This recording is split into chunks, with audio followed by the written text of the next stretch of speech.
Assalamualaikum warahmatullahi wabarakatuh. Alhamdulillahirabbil alamin. Wassalatu wassalamu ala asyrafil anbiya'i wal mursalin wa ala alihi washabihi ajmain. Amma ba'du. Puji syukur hanyalah milik Allah Subhanahu wa taala yang telah melimpahkan rahmat dan karunia-Nya. Salawat dan salam tak luput kita hadiahkan buat baginda kita Nabi besar Muhammad sallallahu alaihi wasallam. Allahumma shalli ala sayyidina Muhammad wa ala ali sayyidina Muhammad.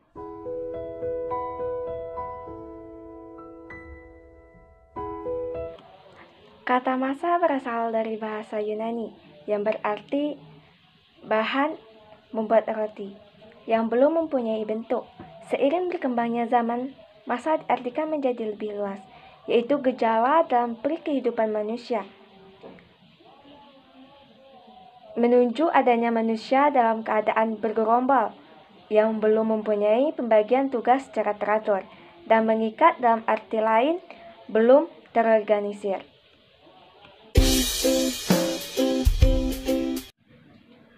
Psikologi massa adalah salah satu cabang dari psikologi yang berkembang pada pertengahan abad ke-19. Cabang psikologi ini berhubungan dengan proses perilaku dan pemikiran baik dari anggota massa maupun massa itu sendiri. Psikologi massa seringkali dipengaruhi oleh kehilangannya tanggung jawab seseorang dan pandangan akan perilaku universal. Keduanya bertambah sesuai dengan jumlah massa. Seorang tokoh yang cukup pengaruh, bahkan dianggap sebagai bapak psikologi massa, adalah Gustave Le Bon.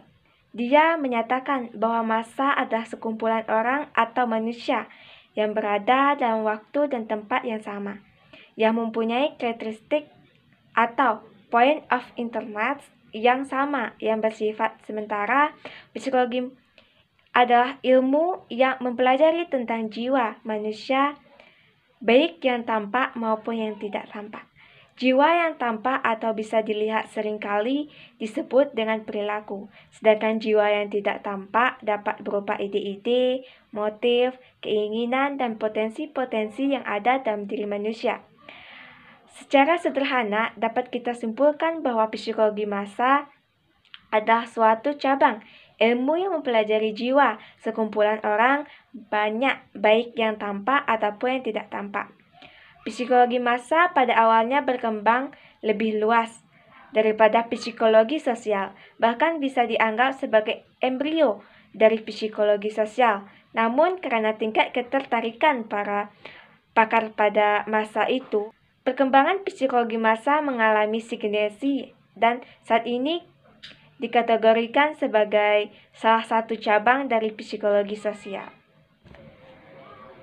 Yang pertama, yang perlu kita bahas adalah hakikat.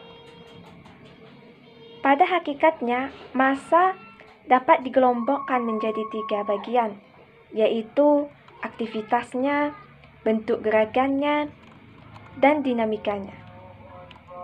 Aktivitas massa.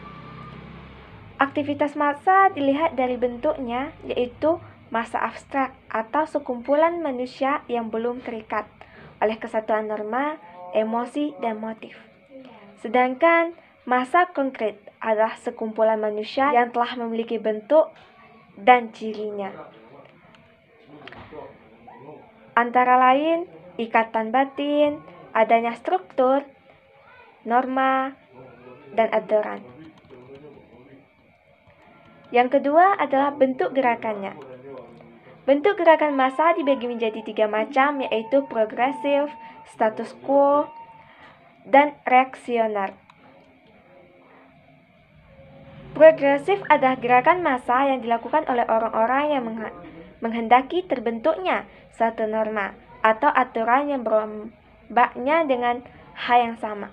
Status quo adalah bentuk gerakan massa di mana gerakan ini merupakan reaksi atas gerakan progresif yang bisa disebut kelompok konservatif.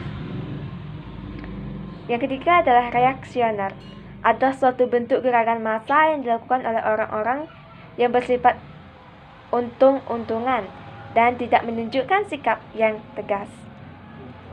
Yang ketiga adalah dinamikanya. Hakikat massa ditunjuk dari dinamikanya adalah proses terbentuknya massa itu sendiri.